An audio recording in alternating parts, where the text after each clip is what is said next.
All right. Welcome, welcome. Good to see everybody. Hey, we got like a minute to go before we get started.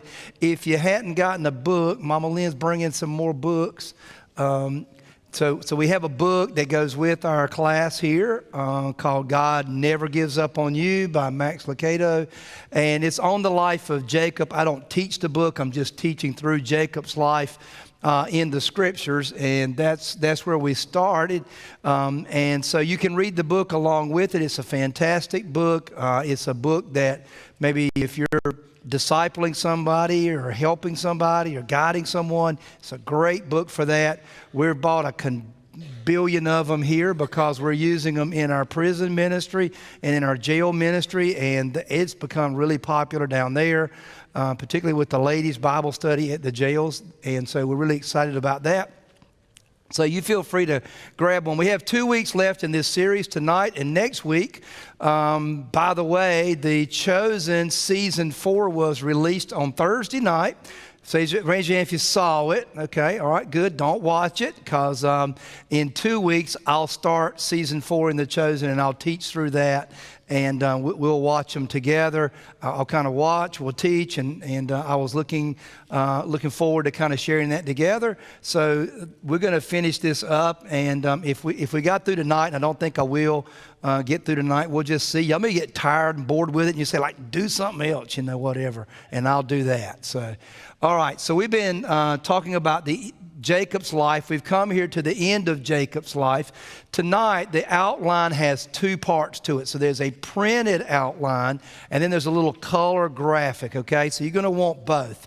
So make sure you got the handout. Now, the handout's the same as last week. So if you have your handout from last week, it's identically the same.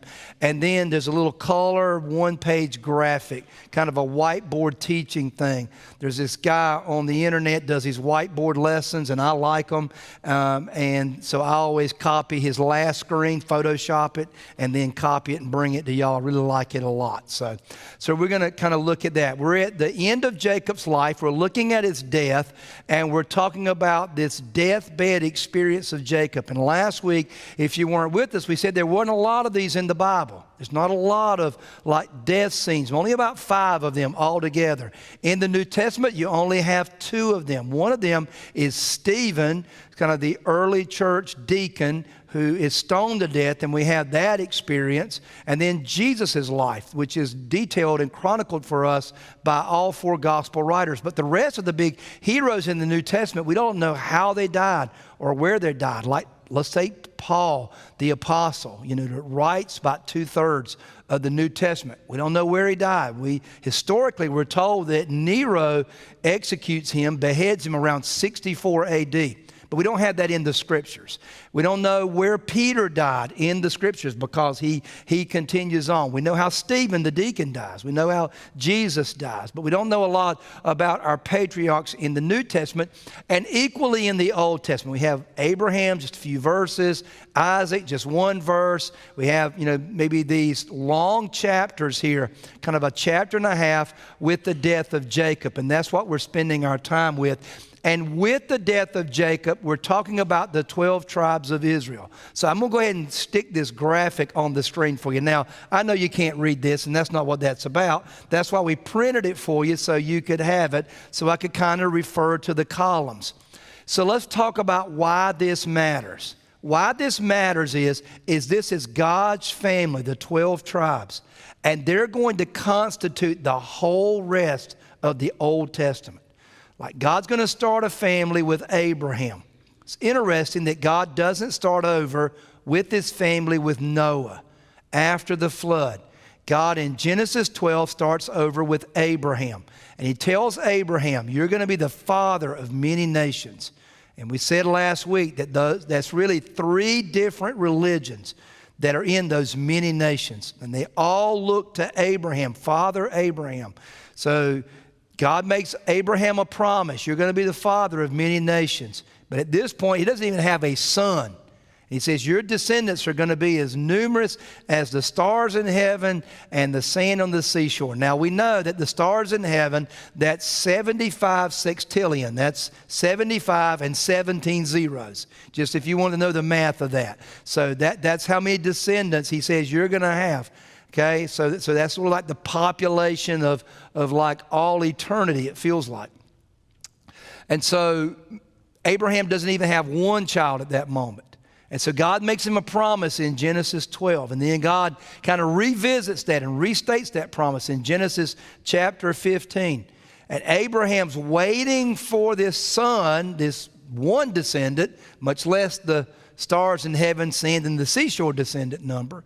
He's waiting on one, and he gets impatient because his wife is barren, and he wants to help God out, and he goes to his maidservant, and he conceives a child named Ishmael. And Ishmael becomes the father of what we would call the Palestinian nations.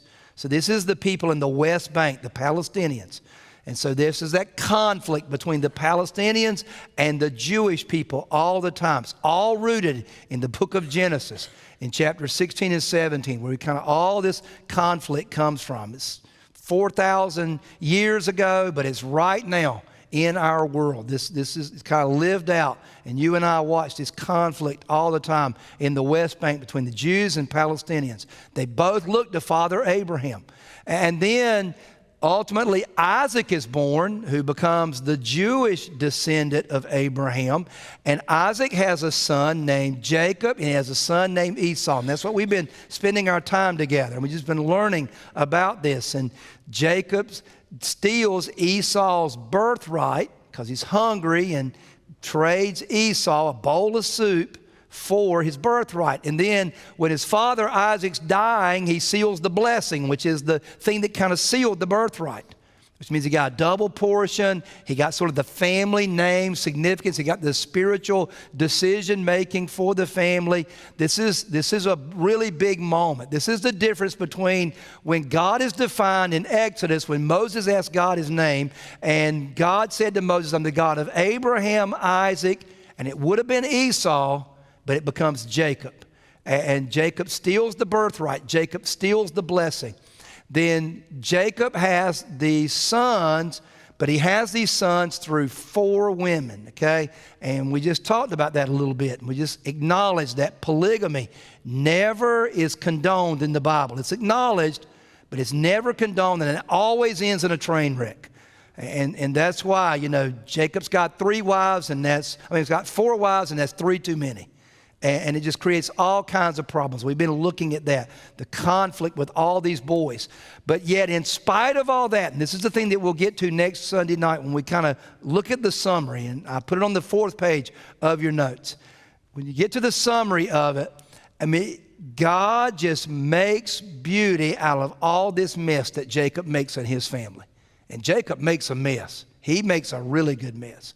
He deceives his father Isaac on his deathbed, and then his uncle Laban deceives him, and he marries Leah when he thinks he's marrying Rachel, and he has to work 7 more years for Rachel, and then he blesses his younger grandson over the older grandson. We looked at that last week. It's just a continual mess, and there are all kinds of problems along the way. Reuben sleeps with his stepmother, one of the ugliest chapters in the Bible. Reuben's removed as the eldest son, removed as the birthright. We'll look at that tonight, and it's just really ugly. Judah has an ugly chapter in the Bible in Genesis chapter 38.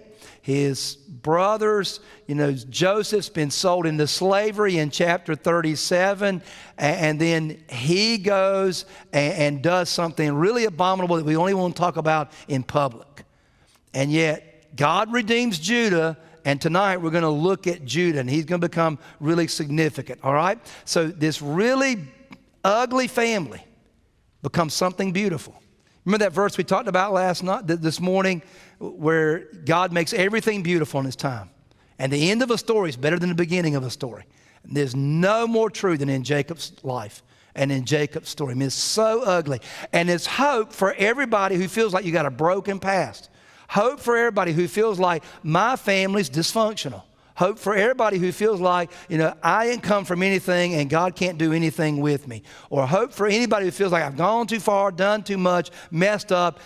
Jacob's life is held up as like exhibit 1 that God can do something good through you. okay? And that's why the book's titled, He Never Gives Up on You, because he never gave up on Jacob. And that's what we've been looking at together. All right, so now let's jump into these 12 tribes. I told you we'd start last week. I'd do some more tonight, and then we'd summarize it next week because it's so much. And it's so complicated. I wanted to make sure that we were all together. All right, so take out this drawing that's you have. If you didn't get one, they're on the table right there. Does everybody have one? Raise your hand if you didn't. Okay. Okay, good. You need one. Miss Jean, will you bring these nice folks down front one? She's so wonderful. She visits with all of our shut-ins and takes care of them. And Beth, good to see you. And we're going to jump right into it. Okay, so I'll hold on till you grab them. We're good. All of you at home, welcome. So good to see you. I think 35 people at home, well, 35 devices. It's more than 35 people, but 35 devices at home. We had like 400 devices watching this morning. We don't know how many people that is. We don't know, but it's like 400 devices. We just tracked the IP addresses. Like Mr. Bo's mom and dad watched together. It's 2, but it could be 1, it could be 4, it could be 1.5. These half people are becoming popular in our society now. Like 1.5 people.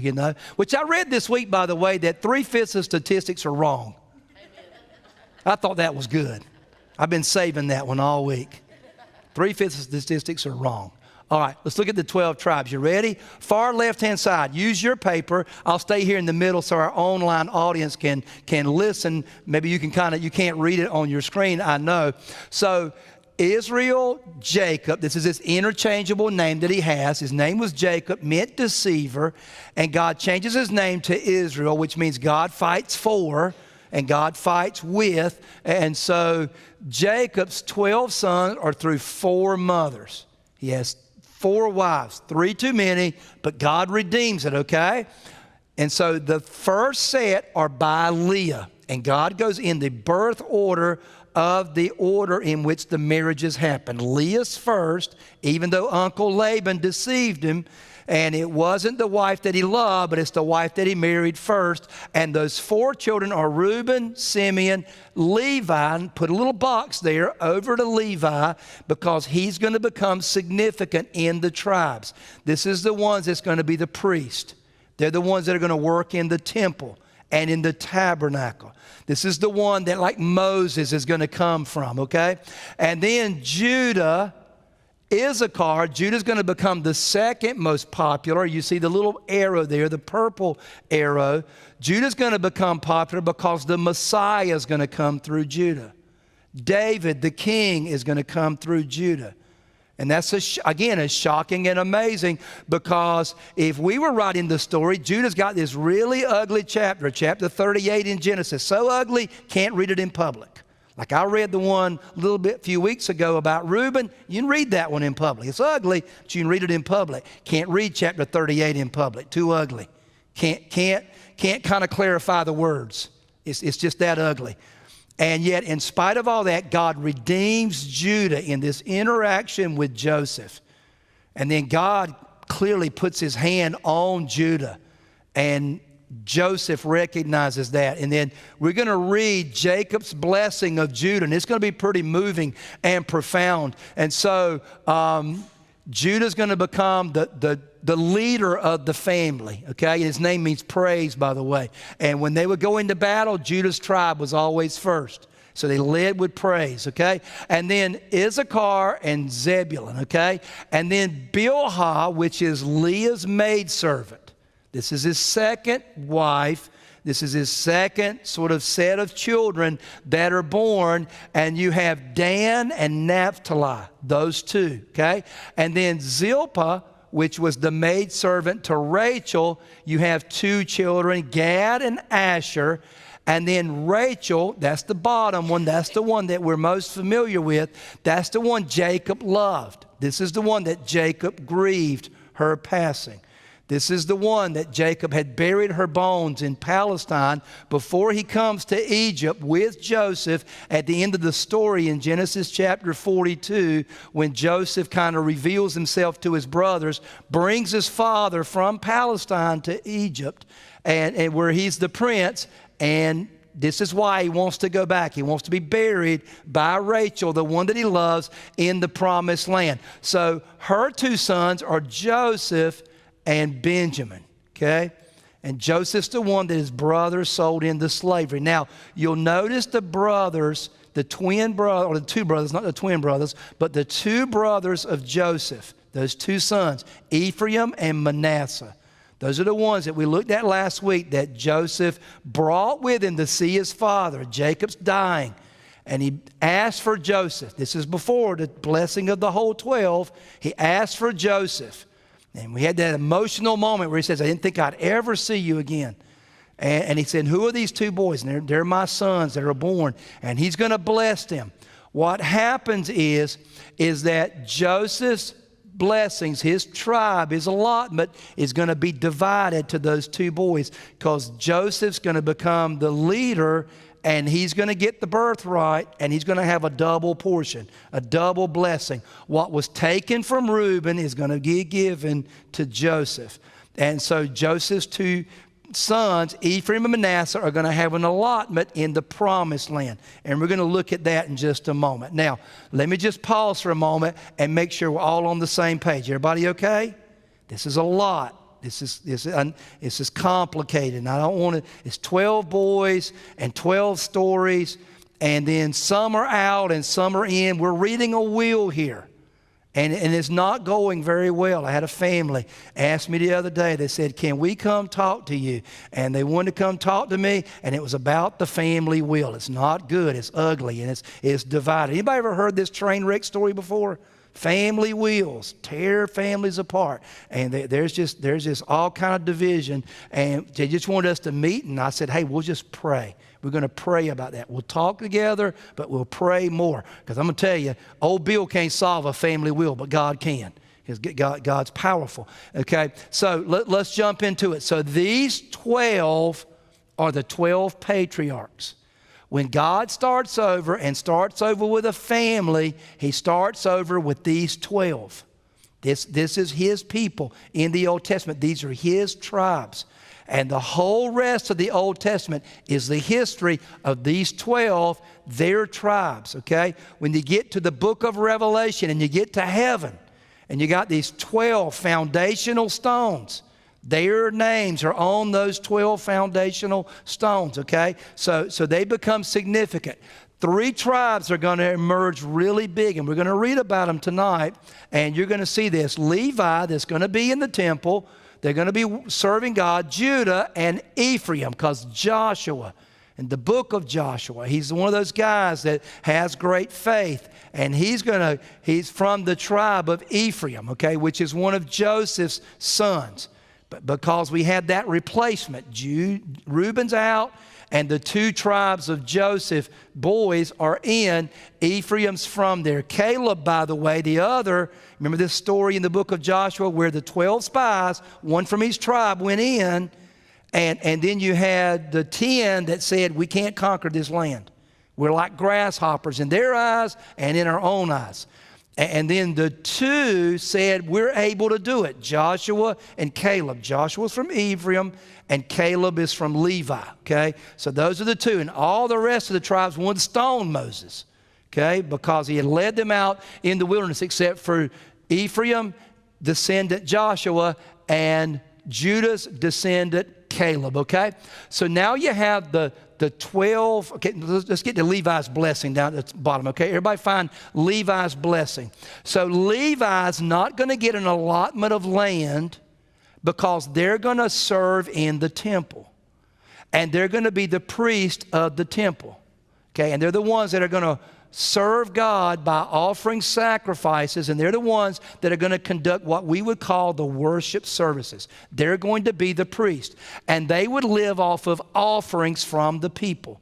So by the way, this is where people like me come from, sort of in the history and religious view. Like you kind of think, well, these preachers, and they live off of an offering from the church. You know, who created all that? This was all created by God in the Old Testament. So this is where the basis of all that is. So if you ever kind of wonder about that, and I get it, because we live in sort of a cynical world. And old Bills, I promise you, if you're cynical, I'm more cynical, okay? And you kind of look at it sometimes and go, now who created all this, organized all this? Pastors are in sort of the order of priest, okay? And we serve in the temple. We serve in the worship. We serve in the house of God, and we do so from the offerings, okay? It's not done by me. I don't decide it. The board does that, and there's a couple of those in the room tonight, and that's what they do, gifted men and women that you select that serve our church. So that's maybe a little bit of an explanation about sort of priest, pastor, serving in the church, serving in the temple in the Old Testament. Does that help a little bit? Does that help kind of clarify? Okay, good. So this is not like something somebody created, okay? So now let's look at the 12 territories. If you just want to make it on your note, this is the book of Joshua. This is the book of Joshua. So they're going to conquer the promised land. And then God's going to allot land in the promised land for them. But what's kind of interesting, if you look at this little dotted line that's there, 9.5 tribes are going to live across the Jordan River in the promised land. And 2.5 of those tribes, because you see that Manasseh is down at the bottom, Reuben's down at the bottom, Gad's down at the bottom, is half of the tribe of Manasseh is going to settle on the eastern side. In other words, they're not going to live in the promised land. Now, this is one of those confusing moments in history. Like you get to live in the promised land, but you decide, I don't want to go live in the promised land.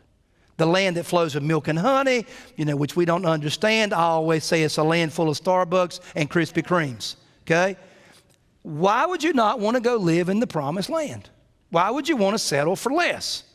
I just, in the scriptures, you just don't understand that. I talked through the book of Joshua back last year, at the beginning of last year, and we got to that little section. And I did the poll. How many of you, does this make sense to you? Because it made sense to nobody.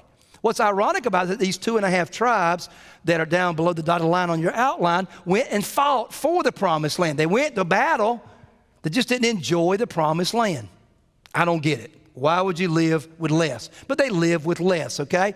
All right, so now that's the allotments. Over on the right-hand side, I'm gonna come back to this page in just a minute. Mr. Lewis, let's go to the next page, the next little picture, and that's the allotment. So this is the promised land.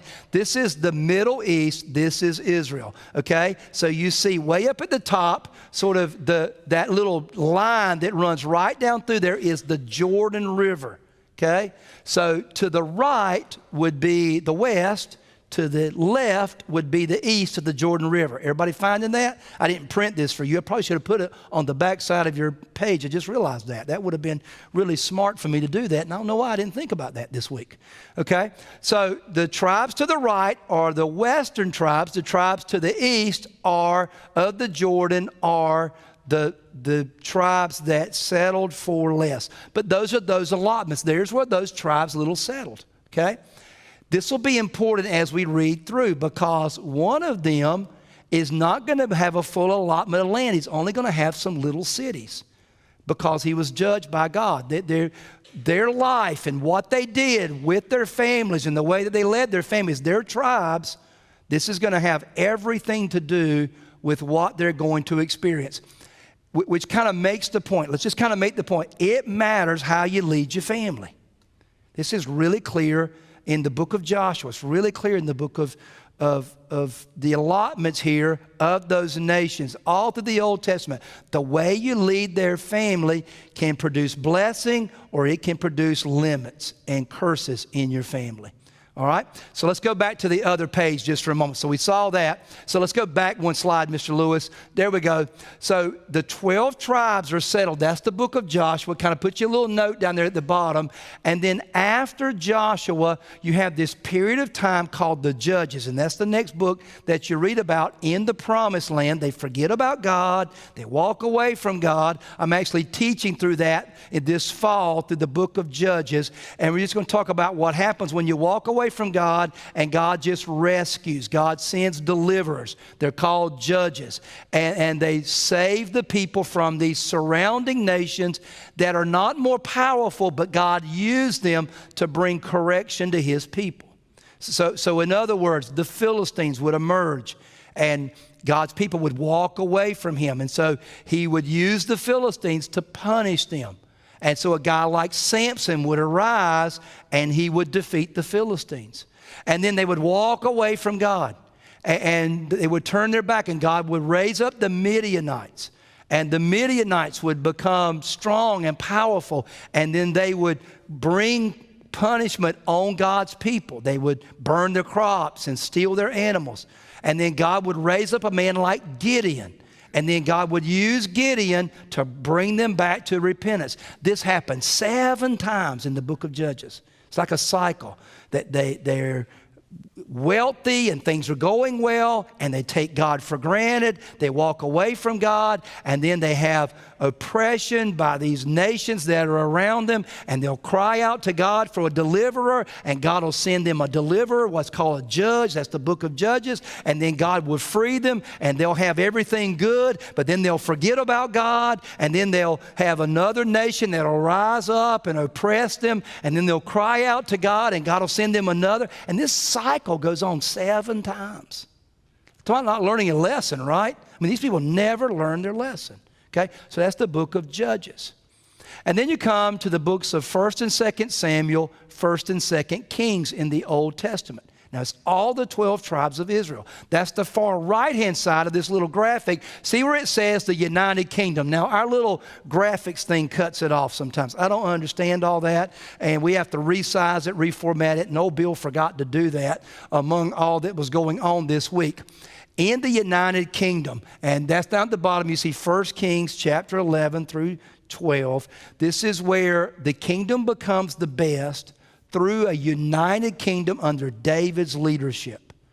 Now, the kingdom of the 12 tribes were sort of loosely kind of came together under Saul, the first king of Israel's leadership, but they become really together under the end under David, okay? And David's from the tribe of Judah. We talked about him last week, how that least was overlooked.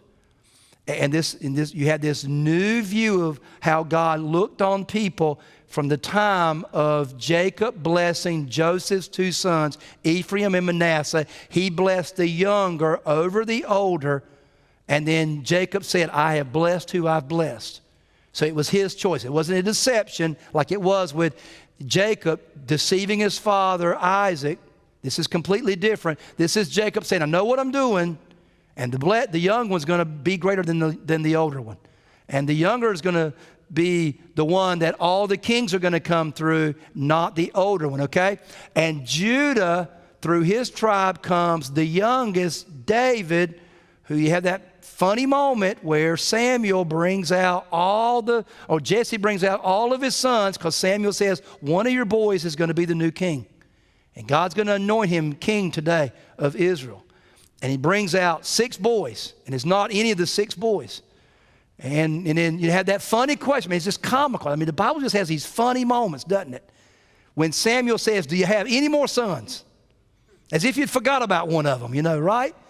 And he said, well, there's another one. He's a young one. He's a little teenager. He's a little teeny fellow, ruddy. That's what the little word ruddy means, little. He's small, Somebody was picking on Kevin Hart, the comedian, not long ago, and they said, they were in public, they said, I don't mean to belittle you, Kevin, but you be little, And David was little, okay? So, and so David becomes the anointed one, and he brings them all together, captures the city of Jerusalem. The nation of Israel has a religious capital for the first time. And now for the first time, all 3 of these religions I talked to you about earlier, Palestinian people worship in Jerusalem. The Dome of the Rock, the Muslim holy place, is in Jerusalem. Jewish people worship in Jerusalem because David established Jerusalem as the capital of Israel. Still is, And then the Christians celebrate Jerusalem because this is where Jesus died for our sins and suffered on our behalf to become our Savior. So all three religions look to Jerusalem, this city that David won, that was the capital center of these 12 tribes. This is why these 12 tribes are so important. Then after David, the kingdom is divided into two. So Solomon becomes the king after his father David. And Solomon doesn't have the political power. He doesn't have the prestige of his father. He doesn't have the abilities, the lead that his father had. He's a wise man. He's a wealthy man. He's not David. He's a good man. He writes a couple of books in the Bible, Proverbs and Ecclesiastes and Song of Solomon. Good books, but he's not his father. He's not David. And so then Solomon, and you talking about a train wreck, Solomon had 700 wives. Yeah, 699 too many, okay? Most of them were political alliances. Most of them he did not know, but he became the wealthiest man in the world through those 700 wives. But Solomon's kingdom was taken from him because his heart was corrupted by those wives. And his kingdom was split into two. His two sons, Jeroboam and Rehoboam. That's where the kingdom is divided in the Old Testament. And that kingdom became known as Israel, the 10 tribes to the north in that map I showed you, and Judah, the 2 tribes to the south that you see listed there. And so Judah and Benjamin form an alliance, and they become the southern tribes, the southern kingdom, and the 10 tribes all are centered around the north, and Ephraim is sort of the leader of that nation, and their new capital is Samaria, and the southern kingdom's capital is Jerusalem. This is why in that story in John chapter 4, where Jesus is talking to the woman at the well, and they got in this big debate. Some people say we worship in Samaria. Some people say we worship here in this mountain, which was Jerusalem. That's what she's talking about. When those tribes, she's kind of giving Jesus a little history lesson, which is comical, Miss Faye. This woman's giving Jesus a history lesson about the Jewish people, okay? And so then ultimately the northern 10 tribes are taken into Assyrian captivity in 725 BC, 725 years before Jesus is born. And then in 586, about 150 years later, the 2 southern tribes are taken into captivity by the Babylonians, by Nebuchadnezzar. And then the southern tribes come out of captivity. If you just want to make you that note, the 10 northern tribes, we don't read about them coming out. God preserves the small remnant nations, Judah and Benjamin, but the 10 northern tribes, they don't come out and sort of reconstitute themselves as a nation. This is the history in the Old Testament. The whole rest of the Old Testament is about those 12 tribes. So God starts over with a family, and it's about those 12 tribes, okay? Now, let's pause for a minute because that's a ton. Are we all on the same page? Everybody with me, okay? Raise your hand if you're thoroughly lost now. All right, good.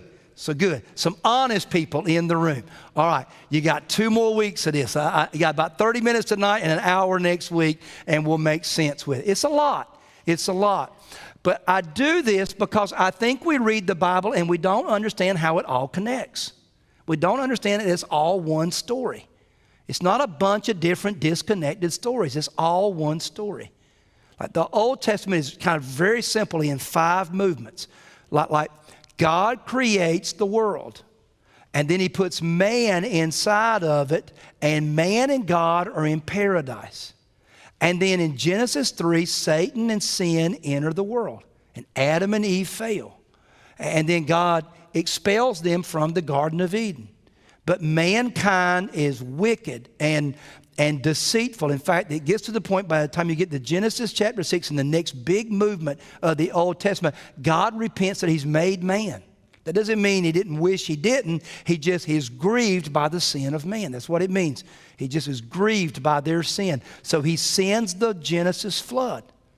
And he saves Noah. But God's going to start over, but he doesn't start over with Noah. He starts over with Abraham in Genesis chapter 12. And God picks a family. And his family are these 12 tribes, these 12 nations. And the whole rest of the Old Testament is this story of those 12 nations, those 12 tribes, okay? So that's what the Old Testament is about. Now, the reason that we put the bottom here for you is about Christ and his kingdom. See that right there, Jesus' kingdom. In the New Testament happens just like the Old Testament, except it happens in reverse descending order. So it starts with God and righteous man in the Garden of Eden, and then it moves to Satan and sin enter in Genesis chapter 3. Then it moves to the world judged and destroyed by water in Genesis chapter 6. And then it moves to a one world government in Genesis chapter 10, kind of Nimrod, Tower of Babel, kind of one world government. And then number 5, God picks a family. And the rest of the Old Testament is all about that family. The New Testament happens just like it, except it happens in reverse descending order. So just like the Old Testament, number 5 is number 1 in the New Testament, and God picks a family. And his family are the 12 disciples. Just like there were 12 tribes and the whole Old Testament is their history, God picks 12 disciples, and that's his new family. It's the church. It's believers. It's us. It's the New Testament church. And that's what we are. And the New Testament is the history of that church. That's why the book of Acts is the next book in the Bible after the 4 Gospels, because it's the history of the church. And then you have Paul that gets saved in the book of Acts, and he's going to write letters and epistles. You have James, the brother of Jesus, and Jude, the brother of Jesus, who become believers after the resurrection, writing books. Peter, who was one of the apostles, is helping to write the book of Mark through John Mark. He's sort of his recollection. John Mark kind of writes it all down, and Peter's going to write 2 books. And John is going to write the rest of what we know as the New Testament. He writes the Gospel of John. He's going to write 1st, 2nd, 3rd John, epistles to the church. And then he's going to write the book of Revelation that starts with 7 letters to the churches. So it's all about God's family. That's what the whole New Testament's about. By the way, the rest of the New Testament goes like this. So it starts out with God picks a family, the 12, just like it ended the Old Testament. God picked a family, the 12 sons of Jacob. Then that's the point that we're at right now. The next thing we're waiting on is a one world government. And let's just be honest. Every time you watch television, it gets closer. It gets nearer. We're waiting for a one world government in the Old Testament in Genesis chapter 10, but in our lifetime it'll happen with a leader called the Antichrist. These Nimrod in the Old Testament is the guy, that's why that's that slang term. These Nimrods, Genesis chapter 10 from the Tower of Babel, okay? So always come to my class. You learn all kinds of slang language in my class. So, what'd you learn? Slang language, I learned insults. And so then the world is going to be judged and destroyed by fire, not by water. That's Revelation chapter 19. Satan and sin are going to exit. That's Revelation chapter 20. And then God and redeemed man are back in the new heaven and the new earth, Revelation 21 and 22. And so that's the Bible. It happens in 10 movements, just like that. So if you didn't get them all down, when we get done, I'll give them to you and write them down again. So Jesus' kingdom, Jesus is both from the tribe of Judah and he's in the line of Aaron. So he's a king like David and he's a priest like Aaron. And he becomes our Savior, and he picks the 12, and the 12 are all about the new Israel. Now, this is not replacement theology. So and if you're familiar with that, if you're not, then you're like, Bill, why'd you tell us that? I got too much information already. There are people who think that the church replaces Israel. I do not believe in replacement theology. I think the church is the church, and I think Israel is Israel. And I think Israel rejected Jesus, the Savior, and Paul is clear in the book of Acts. He turns to the Gentiles, turns to the church. And if you look at the book of Revelation, it's clear that the nation of Israel will one day look at Jesus, Zechariah chapter 10, verse 12, the one they pierced, the one they crucified, and they'll wail because of him. We read about it in Revelation 19 at the unveiling of Jesus at the Battle of Armageddon, when every eye will see him and every one will confess that, he is the Lord. When he comes in his glory with his saints, riding on white horses. And so you have this moment where he reinstitutes and recognizes and saves the nation of Israel. He comes with his church to save Israel. You can't come with your church to save the thing you replaced. Okay? So I don't believe in that. Okay? So, and maybe you do, and you want to go to lunch, and that's good, because I have a simple theory. You know my little theory about lunch. We go to lunch, you pick it, and I buy it. Okay? And so we can talk about it. All right? But God's family in the Old Testament are the 12 tribes.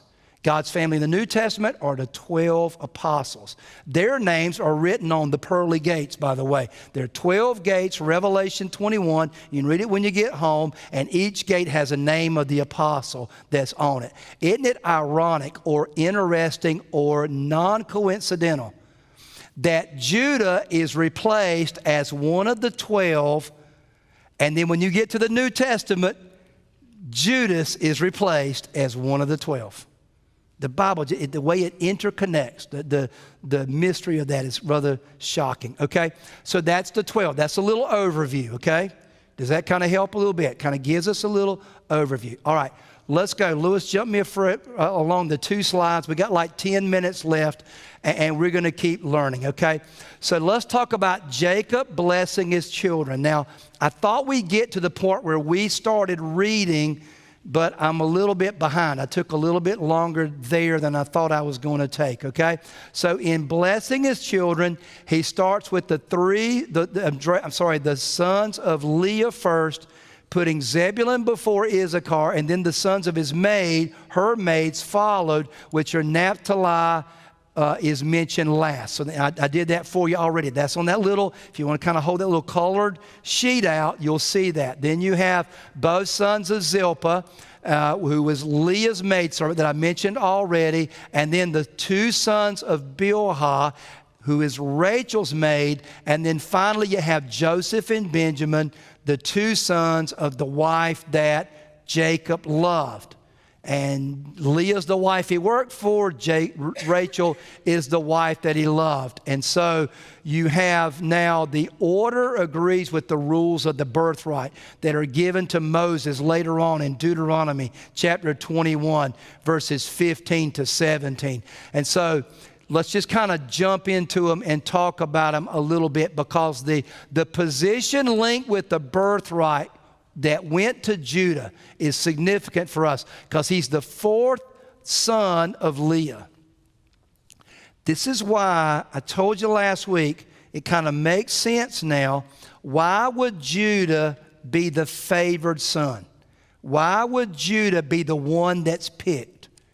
Particularly in the light of the fact that he's not firstborn, but he's also the one who has a really ugly chapter in Genesis chapter 38.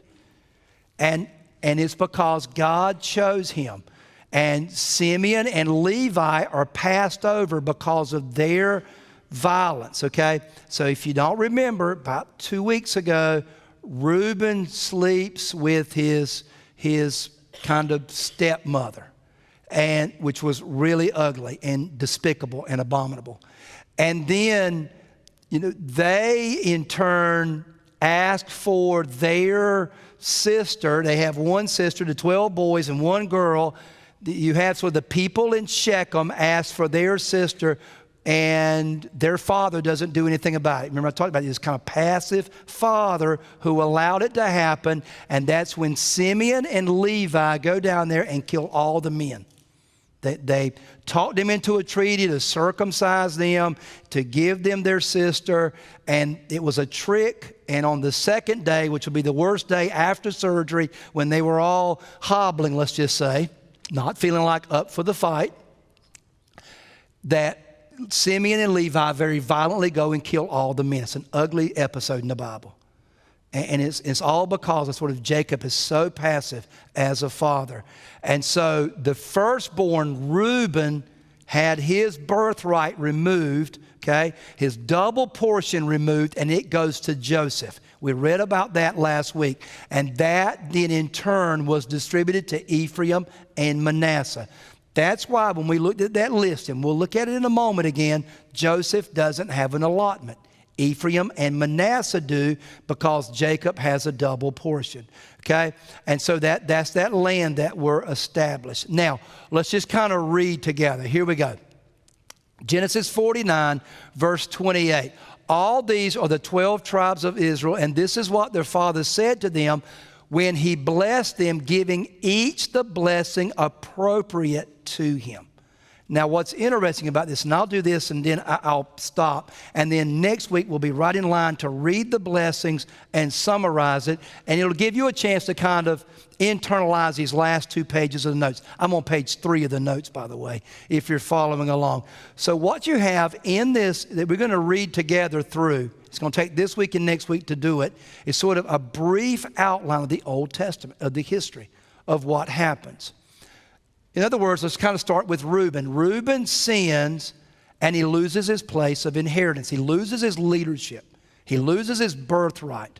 And his birthright's moved to Joseph, who's going to receive a double portion. I just want to kind of make sure that we recognize that and see that, because it's going to be important when we get to it. Reuben's removed. Simeon and Levi will be dispersed throughout Israel, and their land will be divided. And Simeon is going to be given just only a few cities in Israel, and the Levites are going to become the priests, and they're going to receive no land inheritance at all. Now, this was because of what they did in Shechem. This was because of that violent response to their sister Dinah, who was abused by somebody from, his name was Shechem, from the city of Shechem. And then the other significance of Reuben's going to be removed when we read it. Simeon and Levi are going to be diminished. Levi's not going to have any property because they're going to be the priest. And Simeon is going to have just a few cities. He's not going to have a big allotment of land.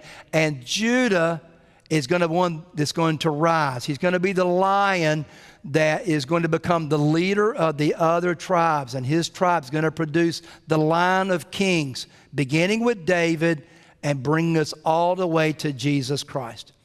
So when we read about Zebulun, he's the next in the list. We're kind of walking through that list that you have on that little handout, that colored handout I got you. Zebulun would dwell on the seashore. And he's going to become like the guy along the Mediterranean and the Sea of Galilee. They're going to be kind of shipping people, and they're going to have a lot of boats and nautical things that are associated with their name. Zebulun is going to have a land that extends to the sea and will become part of the future millennium, and we'll talk about that a little bit next week. Issachar is going to be kind of the farming group. They're going to be the agricultural people, and that prophecy is going to be fulfilled a little bit later, and those rich farmlands are going to extend to the kind of the valley of Jezreel in Galilee, and we're going to read about that in Jesus' ministry. So, and then Dan's going to become a judge in Israel, and Samson's going to become one of his. That's one of those judges I talked to you about from the book of Judges. So those judges are going to come through certain tribes. And Samson is going to come through Dan. And then Dan's going to, ultimately, their people are going to be corrupted and they're going to become idol worshipers, which is what a lot of them do. And that's why God would raise up people like the Philistines for God to use that punishment to get their attention, to draw them back to God. And then Gad's going to become next in that list, and he's going to become a warrior. He's going to be in a lot of military battles, and he's going to have a lot of his troops that are going to support David. The 300 that David has, his 300 valiant men, they're from the tribe of Gad, okay? And then Asher is going to kind of inherit this fertile land in the land of Canaan along the sea coast, a little bit south of where you read about a little bit earlier, and it's going to have really good soil. And then Naphtali is going to be the admired tribe, and everybody's just going to kind of look up to him. But then Joseph is the one that's going to receive the double blessing. And his two sons, Ephraim and Manasseh, are going to be founding tribes in Israel. It's not going to be a tribe of Joseph. Joseph's double blessing is going to begin to Ephraim and Manasseh. And then finally, the 12th tribe is Benjamin. And Benjamin is going to be a warrior, producing many of those great kind of military geniuses and generals. Ehud, he's a judge in Israel. Saul, Jonathan, Saul's the first king of Israel. Jonathan is his son, would be known for their warrior characteristics. Saul of Tarsus, by the way, who becomes the Apostle Paul, he's from the tribe of Benjamin as well. So what you have in the first three sons, kind of those first group that we looked at together, Reuben, Simeon, and Levi, are a little bit like what you read about in the first parts of the Old Testament, where it's sinful, where God repents that he's made man, and it brings about the Genesis flood. The evil that you see in sort of the violence, inner corruption, sort of outward violence that they have becomes sort of indicative of that first section of the Bible, the sin of Adam and Eve, and Cain killing his brother Abel, and then the violence that sort of fills the land that leads us all the way up to the Genesis flood. All that is indicative of these first three. It's so funny because you can read through the 12 and it's like the history of the Old Testament and everything that happened with them. And then you have, after this, the calling of Abraham. And then God makes this fresh start, and that's this new section in the list. And in this new section of the list, God's calling the nation of Israel back to himself, calling his people, the tribes, back to himself. And they respond for a little while. And as I told you, all through the Old Testament, you see these cycles where they love God, they serve God, and they walk away from God. And God uses their enemies to oppress them, and then they'll serve God. But then they walk away from God. They forget God's blessing. They forget who God is in their life. And Israel's history is this sad story of like failure, and God redeems, and then they fail, and God redeems, and they fail, and God redeems, and they get corrupt around the nations that are around them.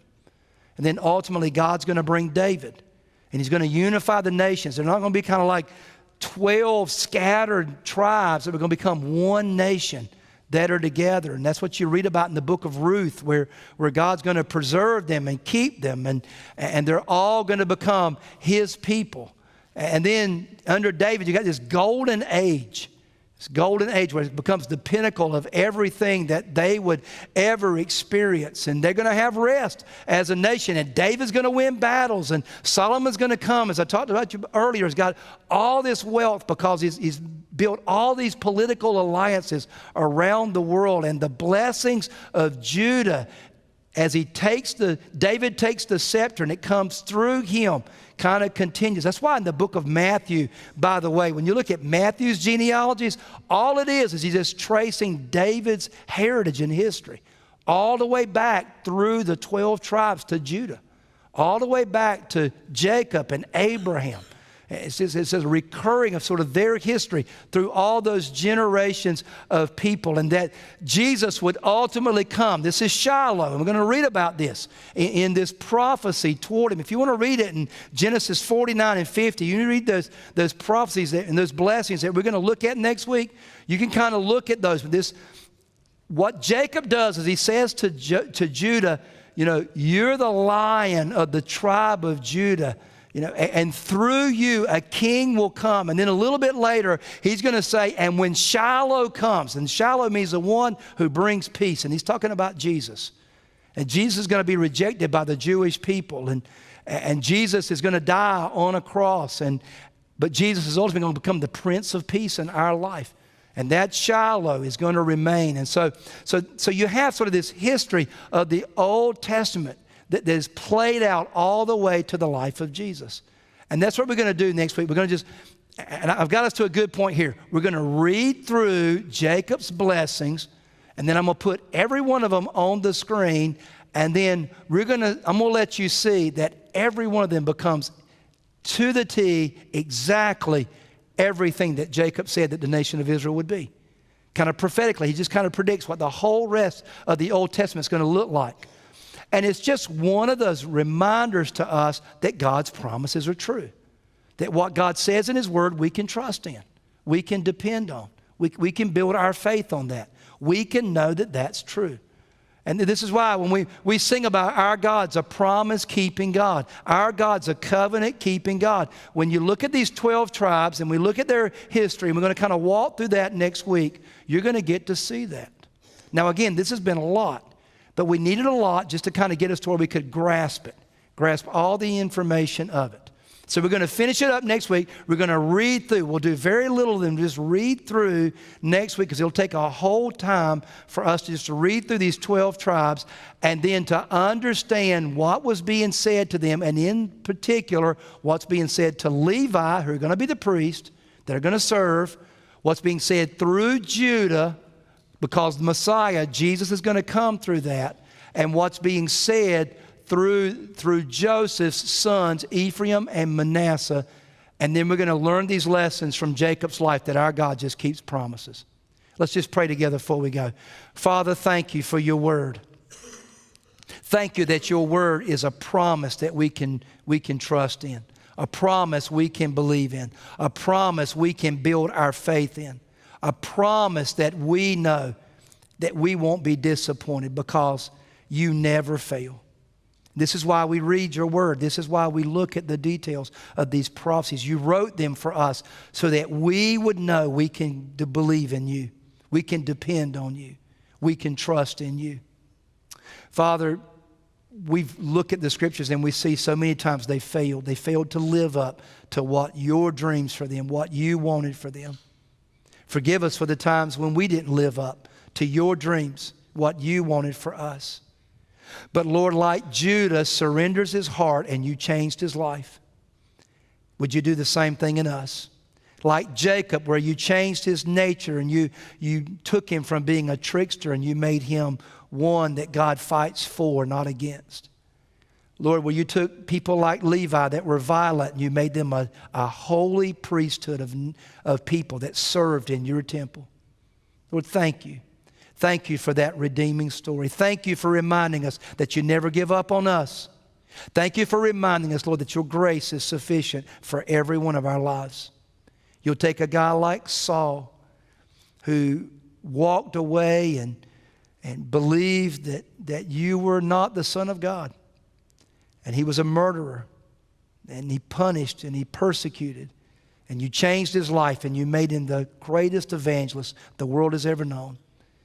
Lord, thank you for the words that he writes to us, these words about grace, these words about redemption. It's a story that he experienced. But it's a story that's rooted in the Old Testament. So we thank you for that. Lord, thank you for your word. Thank you that we get to study and learn, and it grows our hearts. I pray your grace and blessing over everyone here. Protect them, keep them, watch over us. Keep us in your grace, we pray in Jesus' name. Amen. Amen. Thank you so much. This has been a lot. This will help you. We're in a good place because next week, I promise you, this will make a lot of sense now. All right, so I'll see you next week. And then we'll have Father's Day, and the Sunday after Father's Day, which is June the 23rd, we'll begin with season 4 of The Chosen, okay?